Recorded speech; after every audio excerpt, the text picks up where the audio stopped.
All right, Ricky. We know we're going to talk about football. Think people are going to be upset if I want to talk about football before we talk about football? Any correlation? Why?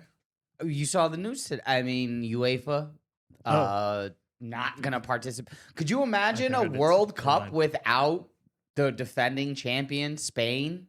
A World Cup without France? A World Cup without, Germany and Italy and some of the powers that had been? I mean, the U.S. will have a shot. U.S. could win their first World Cup in 4 years. Let's go States. Yeah, but then there would be the asterisk. Yes. A well-deserved asterisk. Yeah, a very well-deserved asterisk. No France, no Spain. I mean, I guess we probably have to start with regular football, with American football, don't we?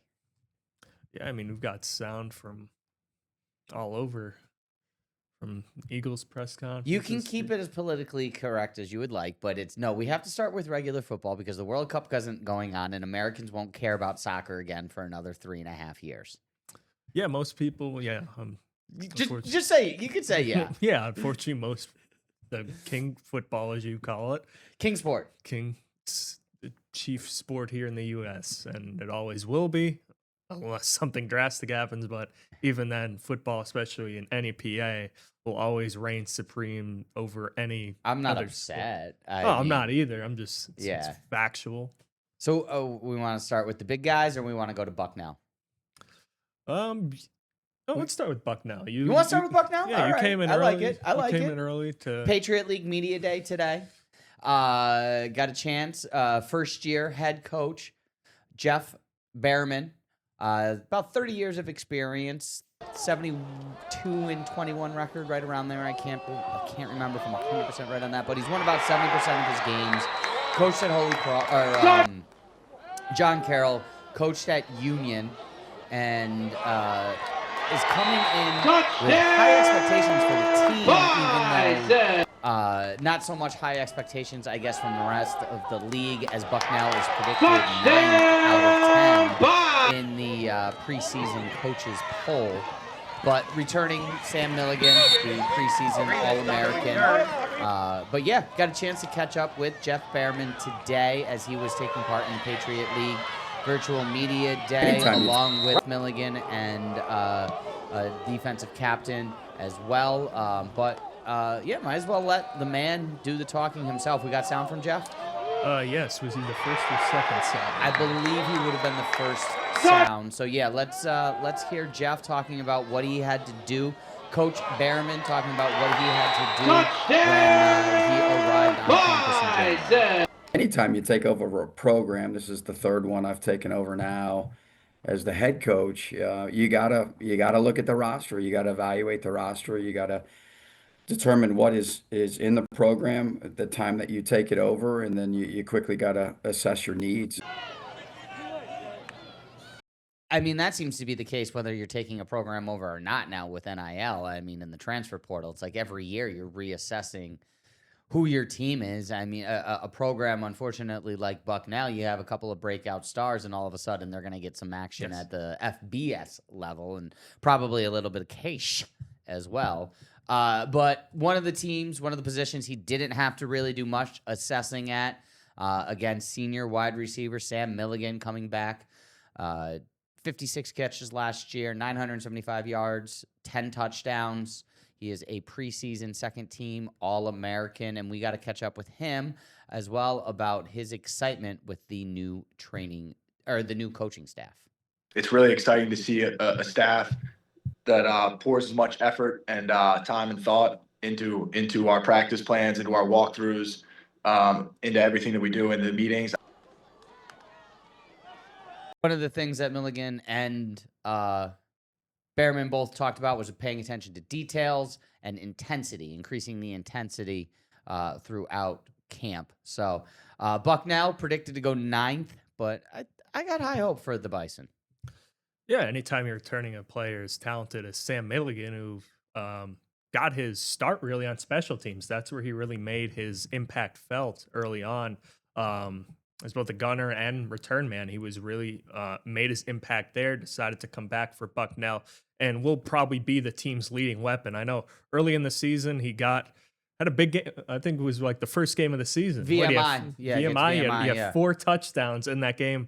I think he's broke some program records or is near breaking some program records as well. So he's going to be a favorite for whoever their QB is determined to be. I'm not sure if Coach touched a little bit on that. That's always a point of discussion anytime we're heading into a new season with the new coach, the scheme they want to bring in, who's the starting QB. But Bucknell, yeah, certainly expectations, fortunately dampened by the preseason poll, but that's why I don't look at the poll. That's why I really don't pay.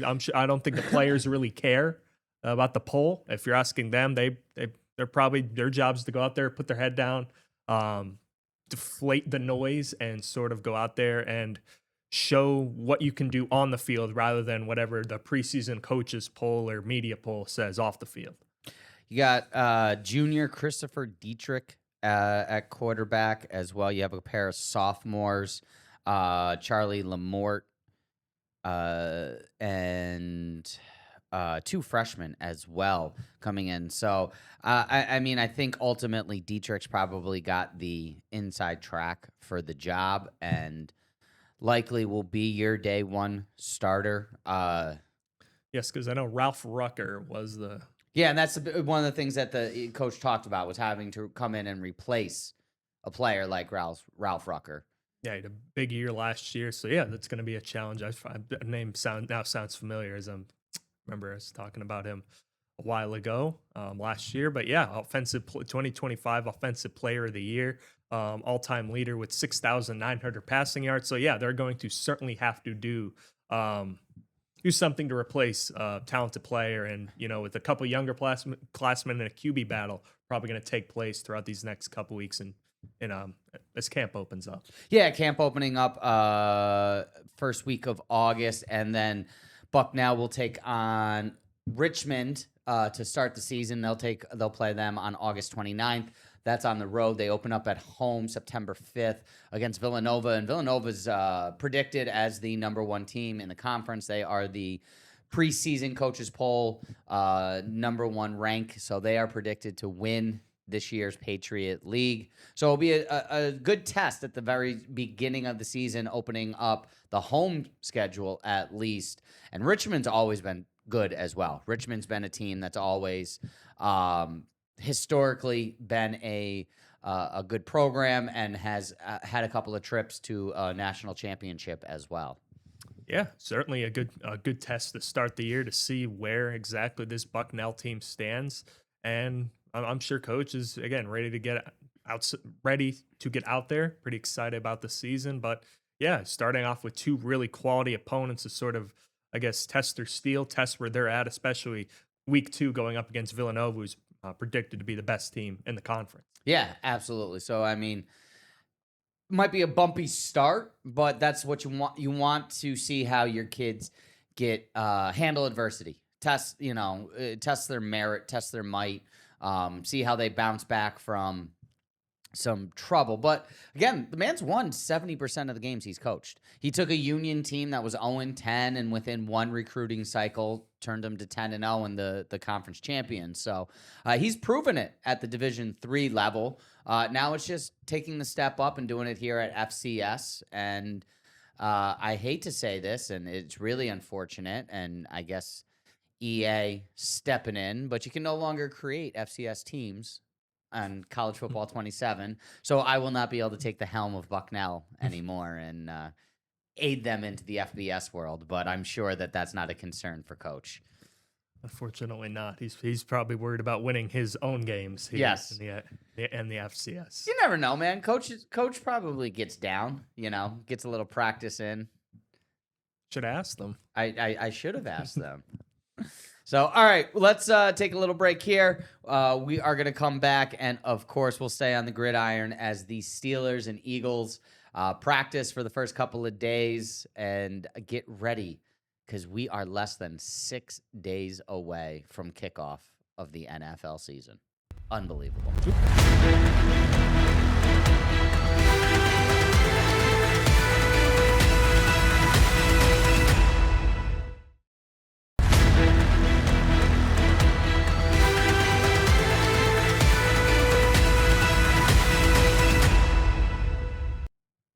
All right, we are back here.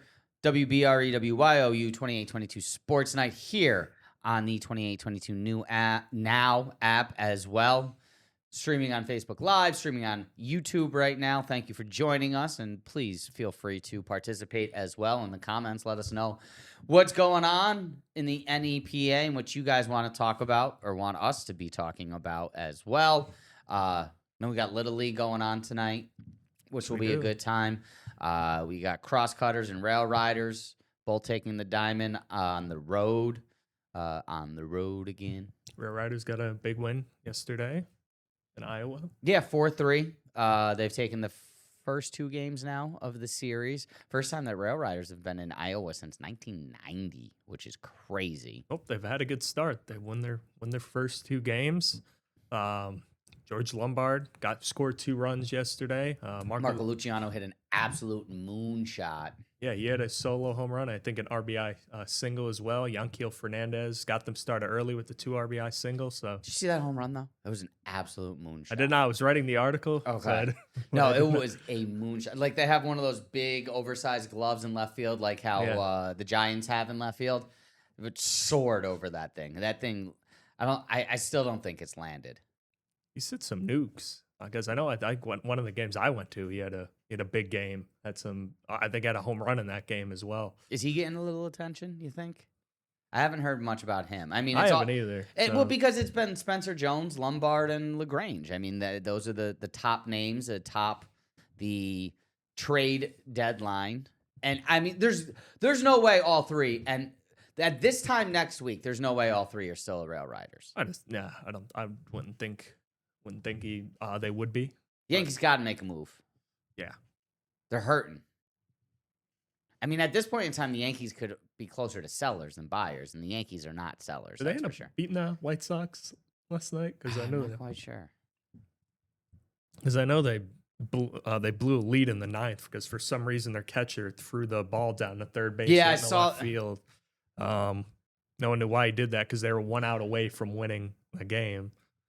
Yankees yesterday. We should probably know these things, huh? Yeah, we probably should. They're playing right now, too. Yeah, right now. Let's see what happens. 0-0 in the 7th. Yes.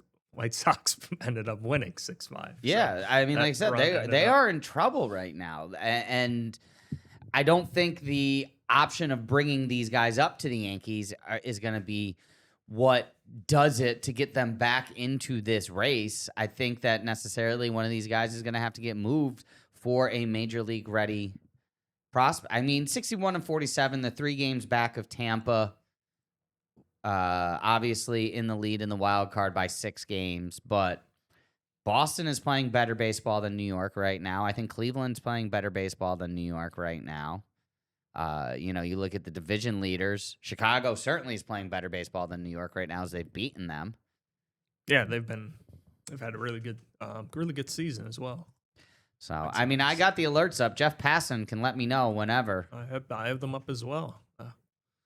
Did you ever hear Passan do his Elmo voice? It's so good.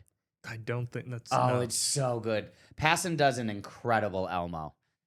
It's so good, and especially when he's talking about like serious things, but doing it in the Elmo voice. Oh, it's so good. Keep an eye out for that. You do not seem entertained by it at all. But I mean, you look at the trade rumors; it's the same names, it's the same interests, and I don't think that there's. For what the Yankees need, there's not a lot of people out there who are going to be able to fill that need. Again, we talked about who are the right-handed outfielders that are out there. And, I mean, you got Mike Trout, and Mike Trout doesn't want to be moved. What other right-handed outfielders out there are going to really, move the needle at this point in time? Lane Thomas in Kansas City, possibly. Spencer Steer, Cincinnati. Obviously, the Mets, they got Tyrone Taylor, who likely will be moved. I hope the Mets don't move Luis Robert, but I mean, he's had a rough year. But I don't know if they re-sign him, which is tough because, again, he was another one of these acquisitions that was supposed to do the trick. I mean, Freddie Peralta's obviously going to get moved, but Yeah, we'll see. I mean, right-handed outfielders are certainly the premium right now. There's not a lot of guys there. George Springer, that could make some sense. Could. I mean, it's been a long time since he's been a solid outfielder, but I mean, it does help. I think he's having a down year. He's having a down year. Well, Toronto as general whole, is having yeah. a down year, and that's why they're sellers. So again, yeah, Springer's a name that could draw some interest. So maybe he could resurge his career, and you know, as we've said, that right field wall in Yankees Park could help a lot of people. Yeah. Help a lot of people out. So yeah, that could very well be an option. Yeah, there's really not many right-handed outfield options. And that's what's needed. I mean, is Byron Buxton, right? Yeah, he's an outfield. He has a no trade clause, and he's not going to move it. He doesn't want to move. Yeah, no. I think the only team, well, reportedly the only team that he said he'd move it for is Philadelphia. But again, does Philadelphia have the ammunition to go out and get Byron Buxton? And with the Twins also in the thick of the wild that's card what I was going to race, say. I mean, do they even want to move Do they even him? want to move Byron Buxton? They did a couple weeks ago, but now, I mean, and Buxton's now again on the 10-day injured list. Oh, I did. Yes. Yeah. He did, because he got taken out of one of the games last week or this past week. So yeah, it's good. Yeah, especially for the Yankees. Yeah, not a lot for what they need. There's just not a lot. Their best bet again might just be standing pat and hopefully I think they get healthy. I mean, if it's not Springer, I think the most likely option might be Tyrone Taylor. I think that's probably, maybe a call over to the Mets. I know they've been rumored to be talking to the Mets about Lindor, and I don't know if that deal gets done, but I bet you they could get something done for Tyrone Taylor, and maybe even, Clay Holmes in that regard. I know Holmes has a history with the Yankees. Yeah, Holmes has a history. They have a couple. I think they have a couple Yankees. They have Luke Weaver as well. And Devin Williams. So they've got a couple Yankees over there if they really. But the Yankees, I think the Yankees wouldn't want any of them back. The Yankees bullpen has actually been. Yeah, but Clay Holmes solid. is a starter. Yeah, Clay Holmes would be a starter. So I could see a Clay Holmes and Tyrone Taylor trade. I mean, I don't think that nets much for them. Yeah, that's not going to net you Lombard. That's not going to net you Spencer Jones or Carlos LaGrange in return. But it would sure up what the Yankees need, and I guess that would leave the Rail Riders untouched. Yeah, for the most part. Yeah, for the most part, it probably would. But yeah, just again, we have Friday and then Saturday, Sunday, and Monday's the Monday 3:00, I think, or something like that. Yeah, Monday, I think. Yeah, midday Monday is really around when most the deals have to be done by. Yeah. And I mean, it takes a little bit of time to get everything done. I mean, Scranton Wilkes-Barre right now is just a game back of Durham. They're 18-9, 7-3 over their last 10 games. They're leading the league in run differential as well. They're plus 38 in run differential for the second half of the season. The only team that has more would be Indianapolis, but they're over in the International League West. But yeah, 18-9, 7-3. It's really exciting to see a staff playing well that pours as much effort. Who is that, Sam again? Sam just wanted to talk. Yeah. And I mean, again, is this back or is this? Oh no, this was the Clay Holmes start. So yeah, there's Clay Holmes rehabbing for Syracuse as he gets possibly moved. Yeah, I mean, I don't think Brendan Beck is the answer.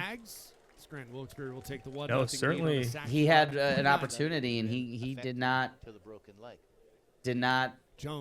look good at the major league level. No, he wouldn't. I think he just won pitch of the week, and I think he just pitched. Pitched yesterday. Pitched yesterday. No decision. 4 2/3, 6 strikeouts. Yeah, but Iowa. Listen, he would have been in line for the decision, but Iowa scored 3 runs in the 9th inning. Now the 0-1 launched out to center field. Morabito Sting a chasing little it bit, back, yeah. looking up Yeah. overhead. He left the Get game out with the ball. 4-0 lead.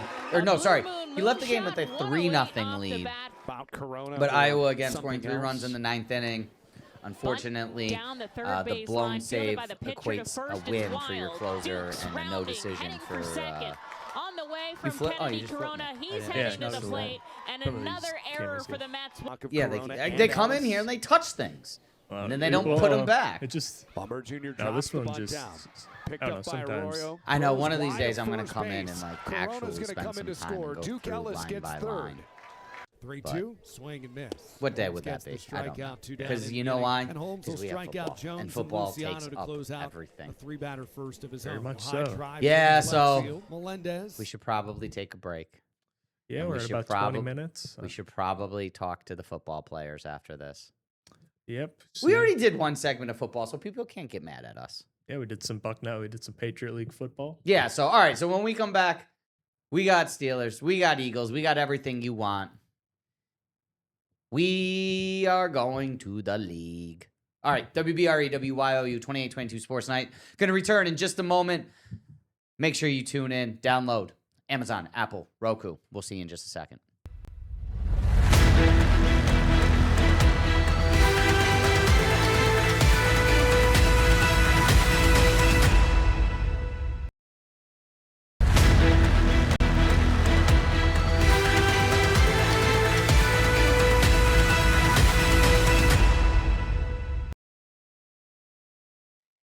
Football is back, Jack. That it is. It is back. Ready to go.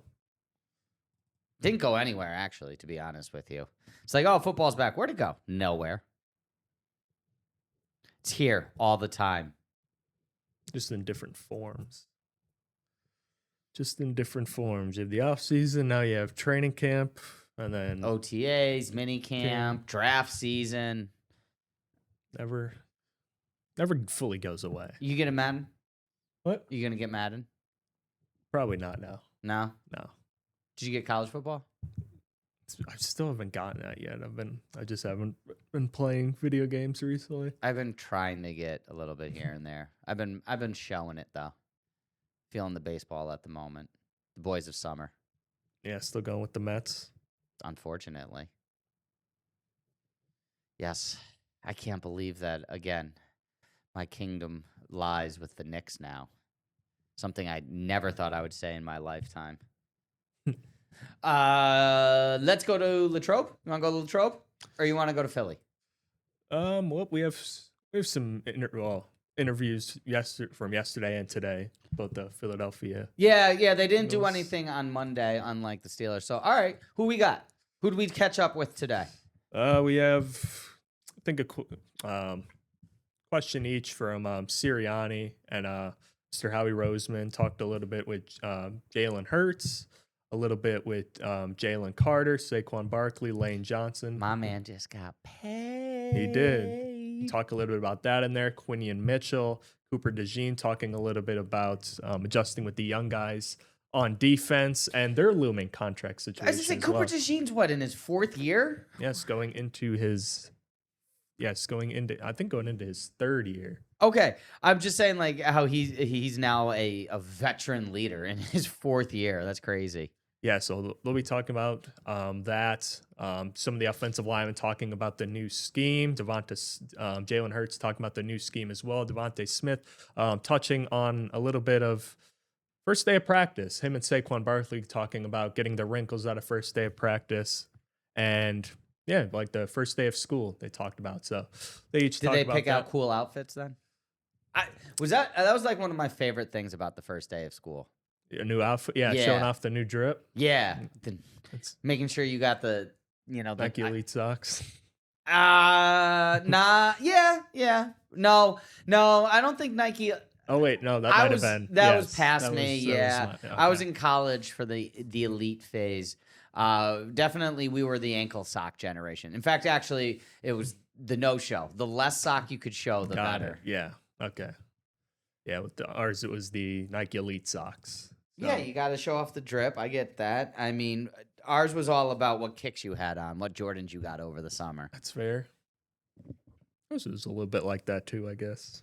It's still like that. I try to show off. I still got to talk to Gronsky about making sure that we get my shoes back on TV. I don't know why that angle changed and now they just do a half shot. You want the full body? Yeah, just to start at least, let people know what kind of drip I'm working with.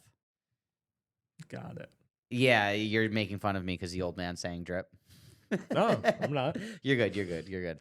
Let's check in with the Eagles here at training camp as they get ready to defend their back-to-back NFC East championships. We went into the offseason looking to extend him, looking to extend, obviously, JD, and kind of keep the strength of our team. You know, that position group, not only with those two guys, I mean, Morrow, unbelievable player, unbelievable person for our team. BY took a lot of steps, and we got a young group behind that we're really excited about, and we felt like that was one of the strengths of our team, and we wanted that to be one of the strengths of our team going forward. First of all, just really happy for him and his family. He's worked his butt off to get rewarded the way he is, and like how he said, it's we're paying you for what you're going to do in the future, and we have that confidence in him. I've really enjoyed getting to know Jalen more and more each year. It means a lot, man. First of all, I'm thankful for them giving me the opportunity to come here. You know, even before the draft, my first visit,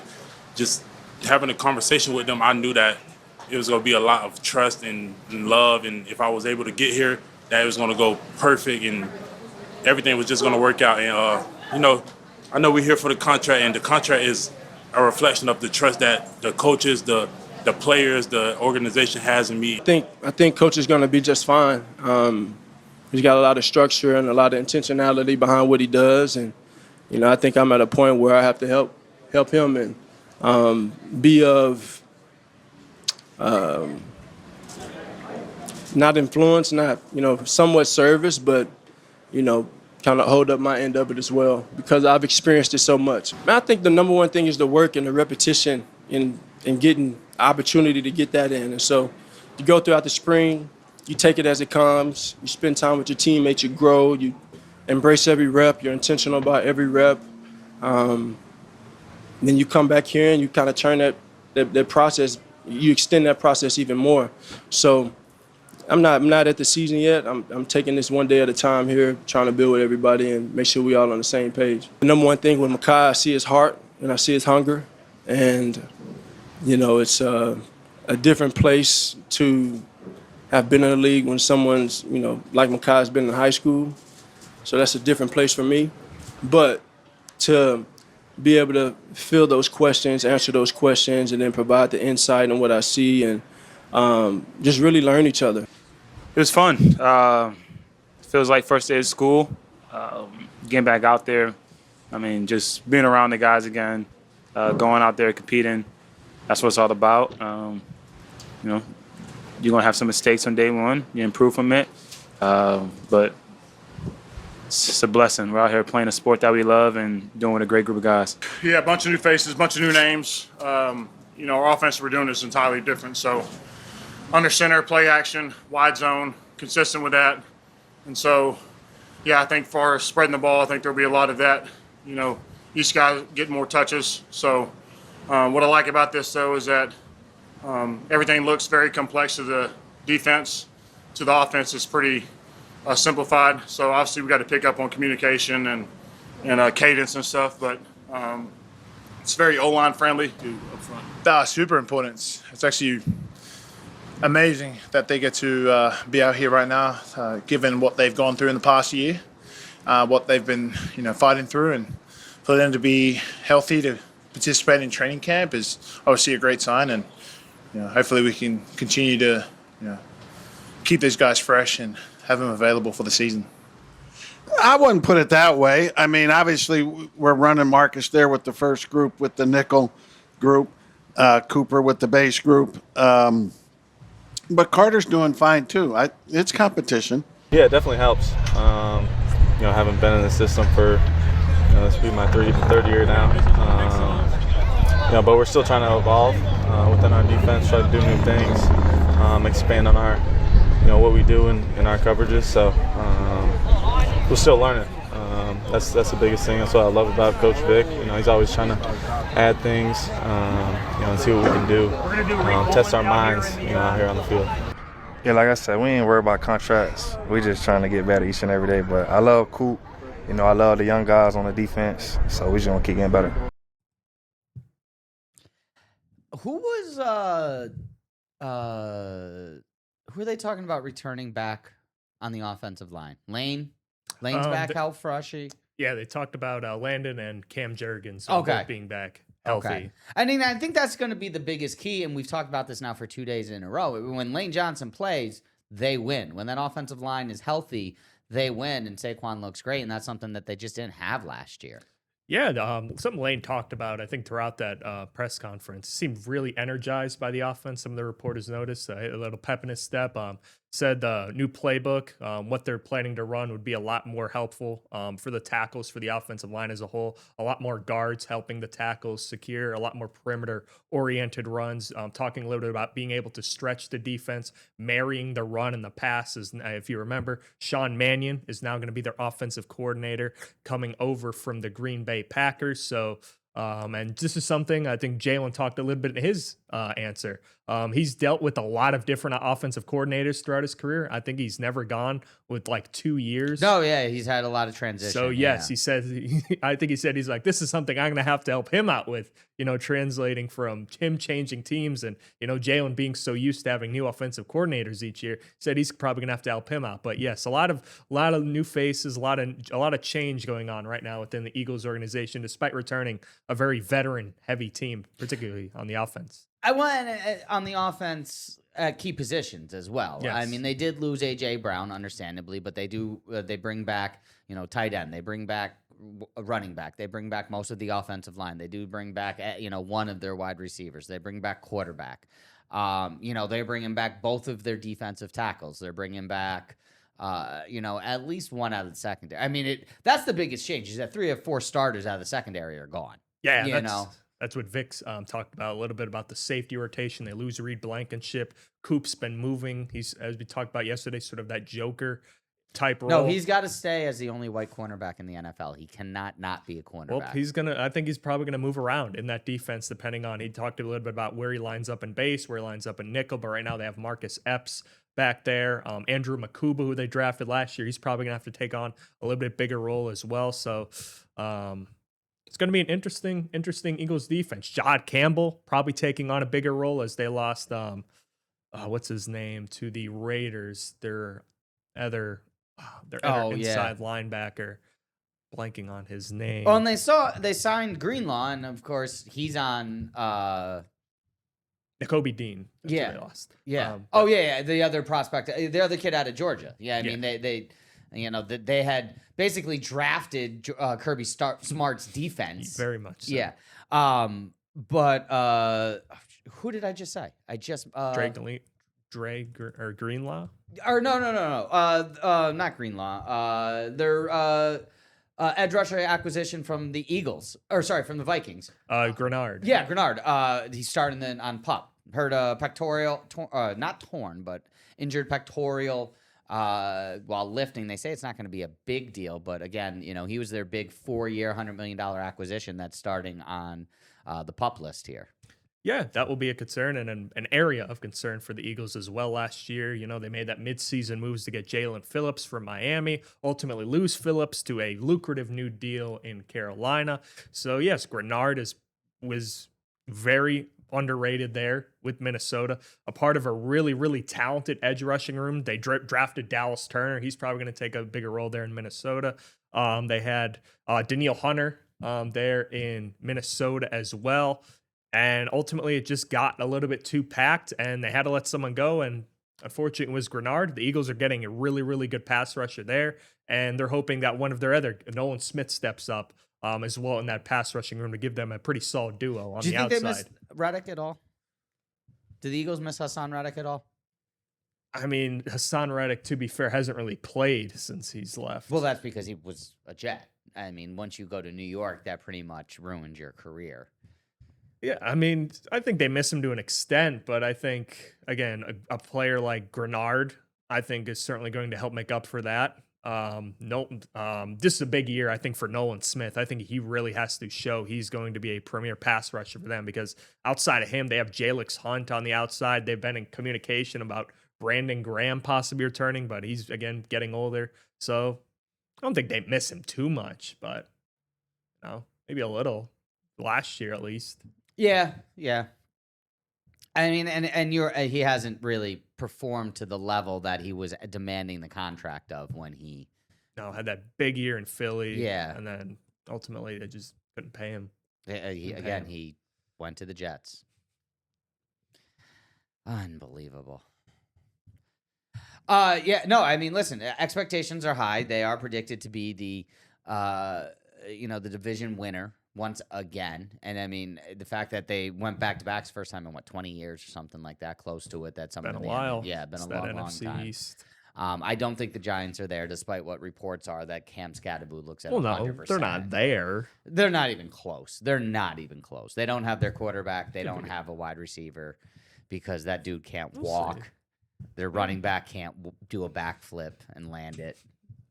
I think Dallas is definitely the team that is most likely to give them a run for the division title this year. So, all right, we'll shift. Speaking of that, did you see what Dallas's nickname for the offense is this year? No, but I'm sure it led First Take and Get Up. Greatest. Hold on. Oh, see, you got to know what the answer is. I thought I did. Oh, okay, there it is. Yeah. Greatest offense there is. GOTI is their acronym. G-O-T-T-I. G-O-T-I. G-O-T. Greatest offense there is. It was coined by Dak in their training camp. So already making headlines. All right, Dak. All right. It's going to be fun. Yeah, I was going to say, was that the top story on First Take today? I'm sure it was a topic on First Take. Oh, yeah, absolutely. So, all right, we'll get one more in here, and then we'll shift gears, and we'll head to Latrobe, and we'll check in with the Steelers here as well. 28-22 Sports Night on the 28-22 Now app. Coming back in just a moment.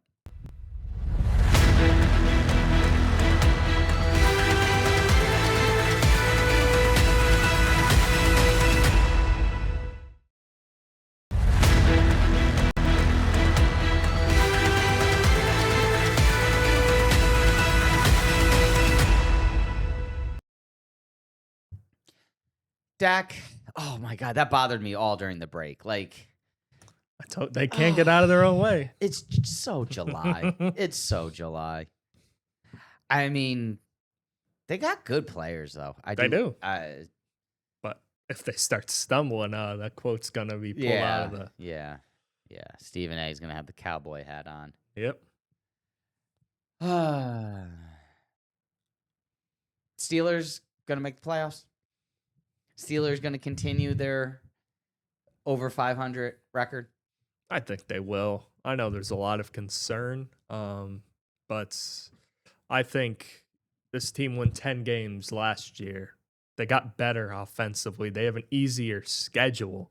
I don't see how they win less than 10 games or miss the... Again, I understand teams are going to be better. Cincinnati's going to be better. Baltimore, you have to think is going to be better. I don't know if Baltimore is better. It's going to be better. I don't know if Baltimore is going to be better. Why is Baltimore going to be better? I just think Jesse Minter is a really good head coach. They get a really. You didn't think John Harbaugh was a really good head coach?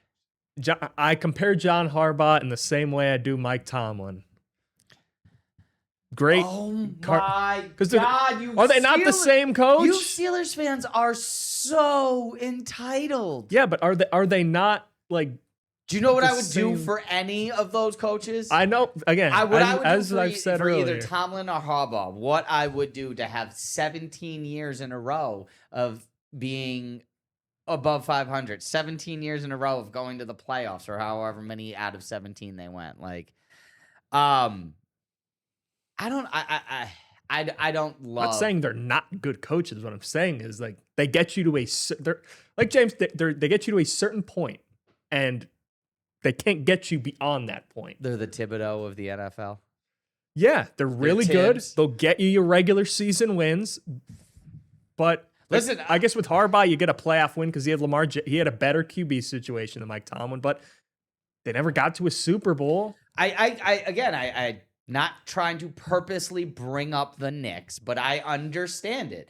Tibbs turned around New York, built that roster, built that team, brought in the guys that were important to win a championship, but couldn't get over the hump, couldn't get out of the playoffs. And the first year that Mike Brown comes in, they win the chip. I understand that. I don't think Jesse Minter and Baltimore are going to win the title this year. They're not raising the Lombardi, but I understand where you're coming from, where change can be a positive thing. I just don't think the team is that good, personally.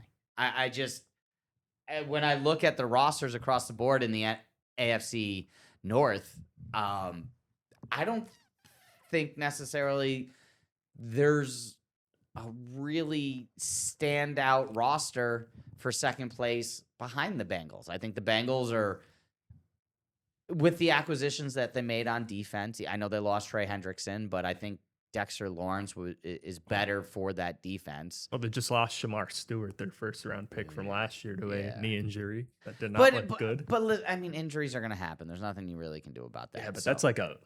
As long see that clip? Yeah, but here's the thing. I did. Here's the thing. Good. As long as it's not Joe Burrow, it doesn't matter. Like with that team, as long as Joe Burrow's healthy, throwing to Chase and T. Higgins, they're going to win. And behind them, I do think that, Pittsburgh's probably the second best roster on paper. You know, probably has the most experience at the key positions. You know, D tackle, left tackle, quarterback, coach. It's, again, I've said this is the best receiving room that Aaron Rodgers may have ever thrown to in his career. Yeah, really good receiving room. Roman Wilson. I like Roman Wilson, okay? I know.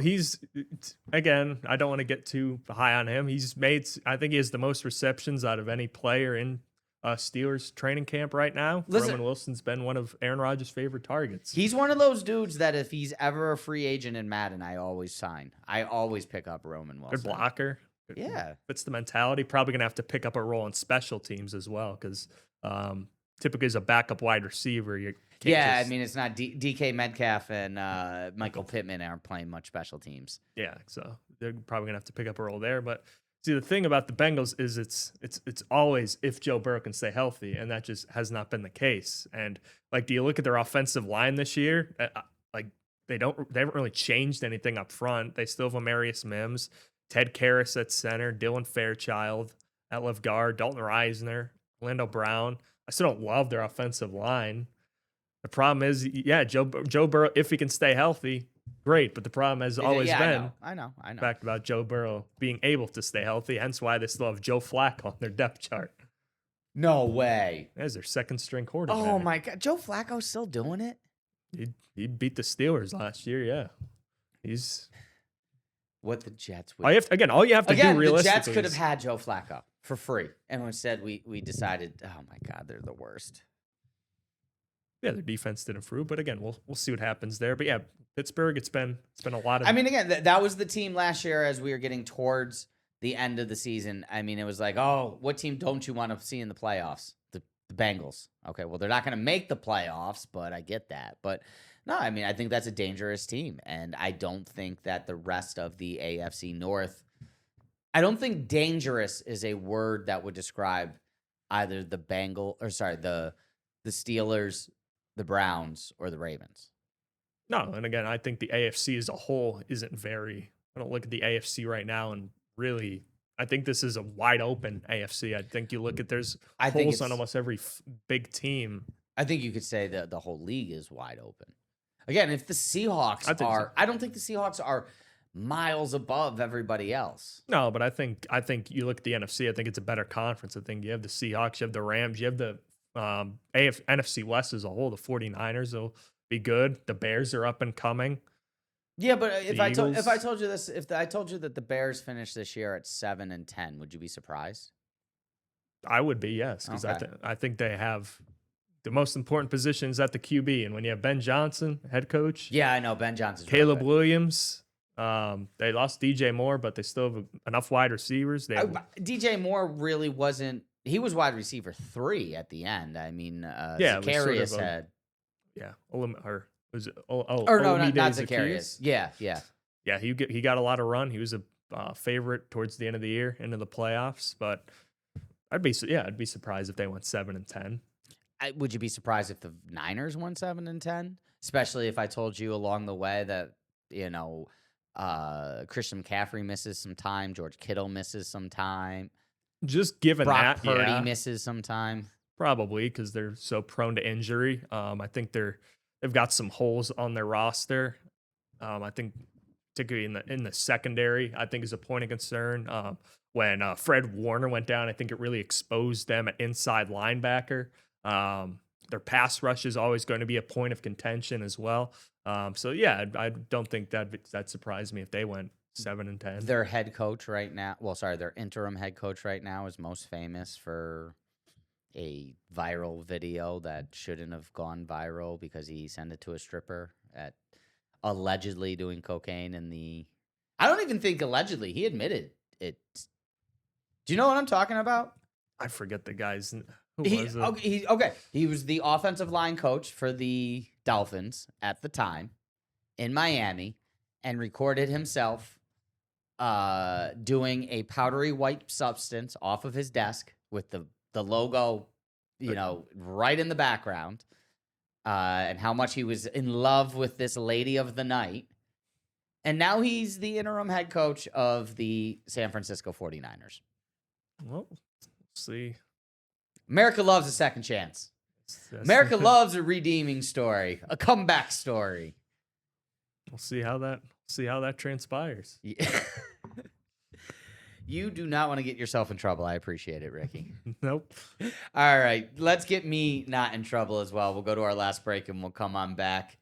I suppose we should probably talk about LeBron, but we won't. But maybe we will. Who knows? 28-22 Sports Night. Right here on the CTV. Sorry, I can't say that anymore. 28-22 Sports Night on the Now app and Amazon, Apple, Roku, Facebook, YouTube.